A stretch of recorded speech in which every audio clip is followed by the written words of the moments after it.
a ceasefire in Gaza. We'll have an update. The prosecution in the Michelle Troconis trial is close to wrapping up its case. We'll hear the arguments the state is presenting today and who's expected to take the stand tomorrow. First Lady Dr. Jill Biden making a brief stop in Connecticut today, what she did here and where she went next. Coming up on the news at 10. Now at 10, this is Fox 61, Connecticut's news station.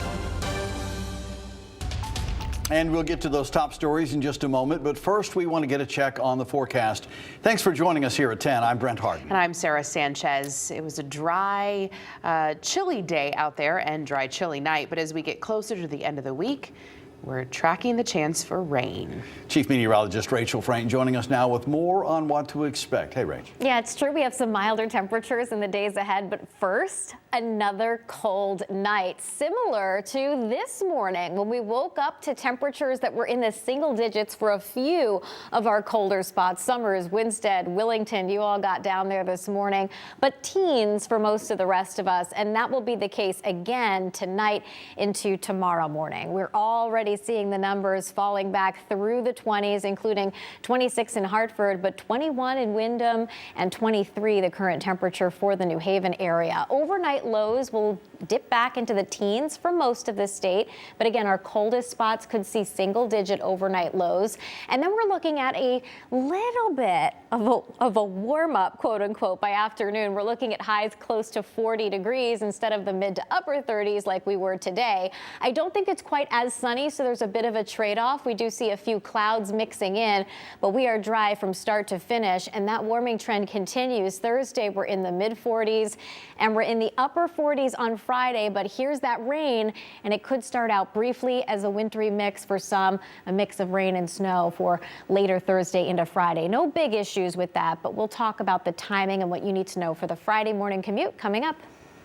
Thank you, Rachel. Mothers United Against Violence held a vigil on Garden and Nelson Streets in Hartford tonight. The location has become a spot for many violent crimes, including shootings.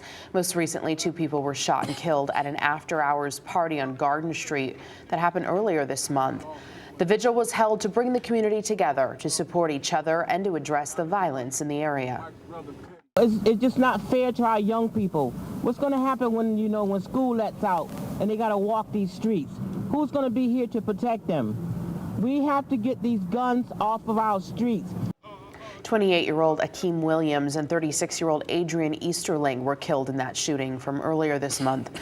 Police have yet to charge anyone, but say they're still investigating. Well, nearly 4 years after 2 judicial marshals were seriously injured outside Manchester Superior Court, the man charged in that incident has been convicted. 46-year-old Jose Lopez of Springfield, Massachusetts, was found guilty on a number of charges. Evidence presented at trial showed Lopez bolted out of the court back in March of 2020, jumped in his car and ran over the 2 marshals. One of those men is still suffering from injuries sustained that day. Lopez will be sentenced in April. And still developing tonight out of Avon, we are still waiting to learn the identity of a woman killed in an early morning crash. It happened on Route 10 and involved 3 cars. Police tell us the driver of the Chevy Tahoe was the person who died. The driver of the Toyota Venza was taken to the hospital, but they're expected to survive. Both operators have been cooperating with police. Investigators are still trying to determine exactly what caused the crash. New details tonight concerning the death of a 10-month-old child in New Haven last June. The Office of the Child Advocate is criticizing the Department of Children and Families on how it handled the welfare of the baby. Little Marcelo Meadows died from a fentanyl overdose at a home on Farron Avenue. The agency says DCF knew Marcelo's mother, Alexandra Polino, was a drug user with multiple drug-related arrests. DCF deemed the home was safe about 3 weeks before Marcelo's death.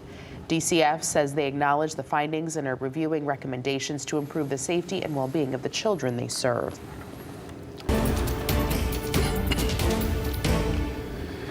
Day 24 of the Michelle Troconis trial is now over, and the state says they are getting ready to wrap up the case. But not before they finish showing the jury the last interview police had with Troconis. Fox 61's Julia LeBlanc has the latest on today's proceedings from Stamford. You have to think about how the whole story is going to sound to 12 people sitting in the jury box. August 13th, 2019, for the third time, John Kimball, the lead detective in the investigation into the disappearance of Jennifer Farber-Dulos, was in the interview room with Michelle Tronus, a time Kimball says her answers started to change. I'm trying my best. If I remember something that I haven't said, I will tell you. In court Tuesday, prosecutors stopped the nearly 4-hour video to point out those discrepancies. Did the defendant indicate during that interview whether or not Mr. Dulos had told her what to say or whether or not he had any input into her timeline? She did indicate whether or not he had said. And what did she say about that? She said he had not. Tronus tells police her then-boyfriend, Fotis Dulos, told her what to write in her timeline, recalling what they did the day Jennifer went missing. At this point, it had been 3 months since that day, and Tronus was starting to feel Fotis may have used her. With all this evidence and everything, yes, of course Fotis is involved and was... But they want to know. But if I see something, no. If I knew, no. He made me do things that, yes, it was maybe part of his plan. Tronus referencing cleaning out one of Fotis's properties the day Jennifer disappeared and going along for the ride to Hartford while Fotis was allegedly dumping evidence. She continues to say she thought they were going to Starbucks and was not involved in the crime. This is the man you will protect. I get it if you wanted to in the beginning. I don't want to protect him at all. Like, I have no idea what happened to Jennifer. I have no idea where Jennifer is. And that's 100%. I just know that I went as the stupid girlfriend to help him out. But police kept pressing her. I want you to explain to me, why did you tell us things that you knew were false? Okay, I was in shock. I was nervous.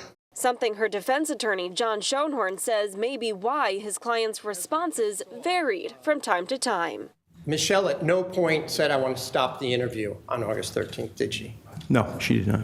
And Schoenhorn pointing out when it comes to misspeaking, it happens to investigators, too. Did you, under oath, swear that she had repeatedly said that she'd been cleaning windows at 80 Mountain Spring Road? That appeared in my affidavit, yes. That was an error, a mistake, correct? Yes, absolutely. You wouldn't consider it a lie, though, would you? No. Court will start early tomorrow morning at 9:30 to take up a motion. Then the state plans on calling its last witness, who the defense says is Gloria Farber, Jennifer's mom. We're here in Stamford. Julia LeBlanc, Fox 61, Connecticut's news station.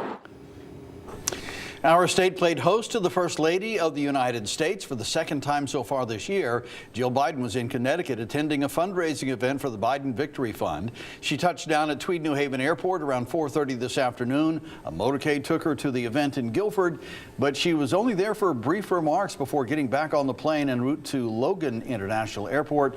She's in Boston for an event promoting women's health research tomorrow morning. All right, we have much more coming up here on the news at 10. More trouble in the skies. A commercial flight forced to land after the crew discovered their wing had a major issue. You're looking at the damage here, and we'll tell you what happened.